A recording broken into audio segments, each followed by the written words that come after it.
عملت التيشيرت الجديدة علشان اصغر اللوجو، طلع اكبر من الاولاني بس مش بيلمع زي الاولاني عشان ده متخيط، التاني كان مطبوع. المرة دي disruptive innovations. حلقة النهاردة برعاية ايه؟ بولندا، وارسو بالذات وكراكوف كمان. بس احنا لما روحنا بقى كراكوف بدور انا على الايتم اللي اجيبه، لقيت السيمبل بتاع البلد هو الدراجون ده، تحسي جيم اوف ثرونز خالص. كان المفروض اجيب حاجه ليها علاقه بالحرب العالميه الثانيه اكتر. البلد اتسرفلت يعني، جت ارض. ماشي، فلنبدا الحدث. حلقة النهاردة هتكون بداية لسلسلة حلقات جديدة. السلسلة دي بقى غالبا مطولة معانا شوية. السلاسل اللي قبل كده كلمتك فيها عن قصة حياة الفلوس وأنواع الاستثمار المختلفة بتفاصيلها، وبعدين عملت سلسلة للتخطيط المالي. السلسلة الجديدة دي بقى هكلمك فيها عن حاجات متنوعة وإيه علاقتها بالفلوس. وحلقة النهاردة هكلمك فيها عن الديسربتيف انوفيشنز أو الابتكارات المدمرة. هي مش مدمرة بالمعنى السلبي، بس المقصود بيها هنا هو الابتكارات اللي ابتدينا نشوفها وشكلها كده مستمرة معانا السنين اللي جاية. والابتكارات دي هتقلب الدنيا رأسا على عقب، وهتدمر مفاهيم وتقاليد قديمة من بابها. حاجة كده شبه لما الإيميل دمر قطاع إرسال واستقبال الرسائل البريدية. فاكرين زمان لما كنا بنبعت جوابات ونلزق طابع ونستنى أسابيع إن لم يكن شهور لحد ما الجواب بتاعنا يوصل ويجيلنا الرد؟ أيام. يلا نخطف الانترو بقى.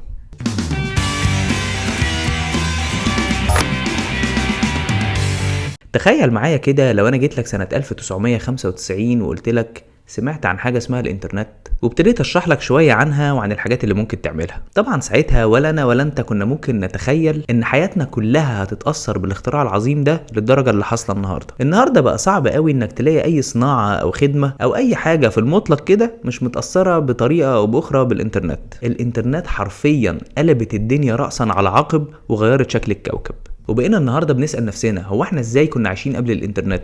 انا النهاردة بقى هقولك على 5 حاجات متوقع انهم هيغيروا شكل الكوكب تاني زي بالظبط ما الانترنت عملت. وحلقة النهاردة مستمدة من محاضرة كنت حضرتها لواحدة من اهم المستثمرين في العالم، وبتمتلك شركة من اكبر شركات ادارة الاصول في الغرب، وهي كاثي وود، والشركة اسمها ارك انفستمنت. كاثي وود كانت بتتكلم عن ال5 ابتكارات اللي انا هشرحهم لك النهارده، وكانت بتقول هم ازاي هيغيروا شكل الكوكب والطريقه اللي الناس بتتعامل بيها في حياتهم اليوميه، وكمان ايه هيكون تاثير ده على الاستثمار والمستقبل المالي. وانا كمان في اخر الحلقه وبعد ما اشرح لك ال5 ابتكارات دول هقول لك انت بقى ازاي ممكن تكسب فلوس من المعلومات اللي هتاخدها النهارده دي.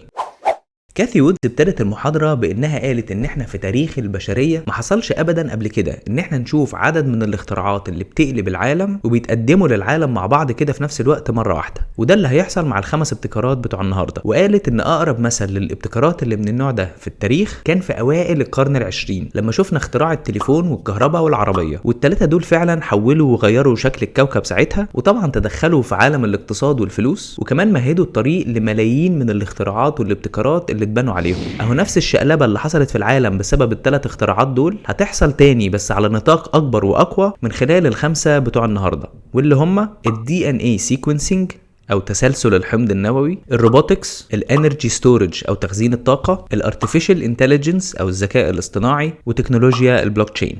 مش بس كل واحد من دول ممكن يغير شكل الكوكب وخلاص، لا دول كمان ممكن يختلطوا على بعض علشان يشكلوا عالم كامل من الاختراعات والتطبيقات اللي ممكن تحصل بسبب اختلاطهم.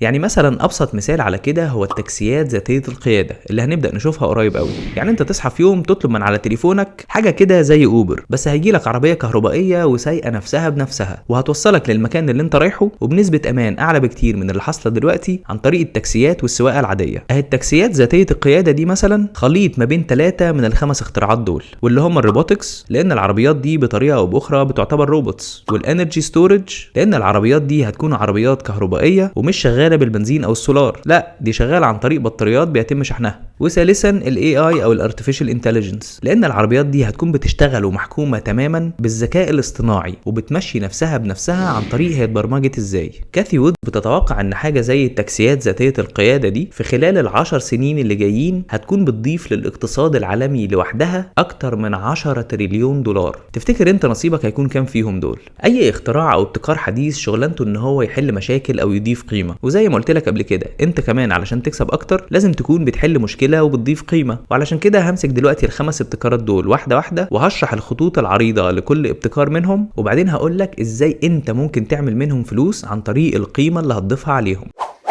نبدأ بأول اختراع فيهم وهو الانرجي ستورج أو تخزين الطاقة. من أول لما وعينا على الدنيا وإحنا في مصادر الطاقة دايما معتمدين على المحروقات أو الوقود الحفري اللي هي الفوسيل فيولز، زي طبعا الفحم والبترول والغاز الطبيعي، ودول كانوا مصادر الطاقة الرئيسية لينا، وعن طريقهم بنحرك العربيات والقطارات والطيارات، وطبعا بنشغل المصانع والماكينات وغيرهم كتير. النهارده الابتكارات الجديدة في عالم تخزين الطاقة بتقترح طريقة جديدة في العالم ده، أشهرهم النهارده البطاريات طبعا. يعني عندك مثلا تسلا اللي فتحت في أستراليا أكبر مصنع للبطاريات الليثيوم في العالم، وكمان بيقترح دلوقتي تبديل البطاريات الليثيوم بحاجة اسمها الفلو باتريز اللي هيكون نظام تشغيلها أسهل وكمان هتكون اقتصادية أكتر. وفي كمان شركة زي ESS اللي بتقدم الايرون فلو باتري، واللي بيقولوا على موقعهم ان البطاريات العادية ليها عمر افتراضي من 6 ل 10 سنين، ولكن الايرون فلو باتري هتكون بتعيش اكتر من 25 سنة. من مصادر توليد الطاقة المعروفة كمان النهاردة هي البامبد هيدرو اللي هي الطاقة اللي بتتولد عن طريق خزانات المياه. دلوقتي بقى في اقتراح لطريقة احدث بكتير لتوليد وتخزين الطاقة عن طريق الجاذبية الارضية. شركة انرجي فولت بتبني كرينز عملاقة بتنتج وتخزن طاقة عن طريق تحريك بلوكات من الطوب بمساعدة الجاذبية. كل دول غير طبعا تخزين الطاقة عن طريق الطاقة الحرارية، وده بتقدمه شركة انتورا انرجي، واللي قريب تم تمويلها من الديبارتمنت اوف انرجي وكمان شركة شيل. تاني ابتكار هكلمك عنه هو ال DNA sequencing أو تسلسل الحمض النووي. الترجمة دي أنا اللي مخترعها تقريبا. وال DNA sequencing ده عبارة عن تكنولوجيا هتتحكم في جينات البني آدم وتقدر تبدل وتعدل فيها، وده طبعا هيساعد جدا في علاج الأمراض عن طريق تبديل الخلايا التالفة بخلايا صحيحة، وده اختراع هيقلب شكل الأمراض وعلاجها رأسا على عقب. في سنة 2003 تمت أول عملية كاملة لتغيير ال DNA بتاع شخص ما، واتكلفت ساعتها 2.7 مليار دولار، واخدت 13 سنة من الطاقة الكمبيوترية لنجاح العملية دي. النهاردة العملية دي ممكن تتكلف 500 دولار ومن 3 إلى 9 ساعات من الكمبيوتينج باور. التكنولوجيا دي والأول مرة في التاريخ هتخلينا نقدر نحدد أي طفرات في الجينات بتاعت البني آدمين، وممكن كمان تخلينا نبني علاج خاص ومعمول مخصوص لكل بني آدم على حدة. يعني مش بعيد في يوم من الأيام تخش الصيدلية ما تلاقيش فيها أدوية من اللي هي النهاردة محطوطة على الرفوف دي، واللي هي نفس علبة الدواء بتاعت مرض معين بتتوصف لكل مريض بالمرض ده زي بعض. لا، هيتعمل لك دواء مخصوص علشانك وعلى حسب جيناتك وحالتك انت الشخصية.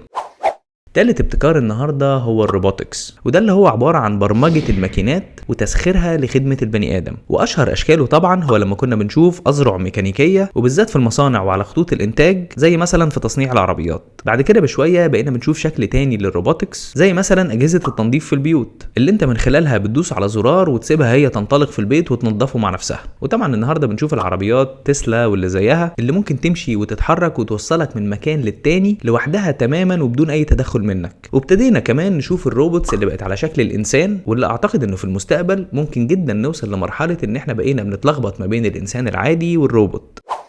الابتكار الرابع هو الارتفيشال انتليجنس او الذكاء الاصطناعي، والاي اي ده هو اللي هيكون العقل المحرك للابتكار الثالث اللي هو الروبوتكس والحاجات تانية كتير قوي. يعني طبعا كلنا عارفين ان اغلب الاجهزه الحديثه اللي بيتحكم فيها وفي ادائها بعد الانسان هو الذكاء الاصطناعي. الانسان دلوقتي هو اللي بيبرمج وبيتحكم في الاي اي، لكن ممكن جدا قدام شويه الكمبيوترات توصل لمرحله انها بتبرمج نفسها بنفسها وتبدا هي بتحديث امكانياتها، ومش بعيد كمان تبتكر هي اختراعاتها الخاصه. الابتكار الخامس والأخير اللي هكلمك عنه هو البلوك تشين، وأشهر تطبيقاتها النهاردة هو البيتكوين والعملات المشفرة عموما. لكن تكنولوجيا البلوك تشين أكبر بكتير من مجرد العملات المشفرة وبس. البلوك تشين عبارة عن دفتر حسابات كبير جدا، وبيتم تسجيل كل العمليات اللي بتتم عليه من خلال أجهزة كمبيوتر كتيرة جدا ومنتشرة حوالين العالم. يعني أي عملية بيع أو شراء أو أي كتابة عقد أو تسجيل أي شيء، وحتى التصويت في الانتخابات أو أي معاملة هيكون فيها إمضاء أو توثيق هتكون بتتم وبتتوثق من خلال البلوك تشين. يعني من الآخر كده هتحل محل الشهر العقاري اللي نعرفه النهارده بكل خدماته واكتر من كده كمان بكتير. واتمام العمليات على البلوك تشين بيضمن حاجات كتير، على رأسها الأمان والسرعة، وهيكون بيضمن نزاهة كل الترانزاكشنز اللي بتتعمل من خلاله، لأن أي عملية من دول علشان تتم وتنجح لازم تكون موثقة ومعتمدة من الشبكة الرهيبة من أجهزة الكمبيوتر اللي هتكون بتأكد نزاهة العملية دي، يا إما العملية أصلا مش هتتم.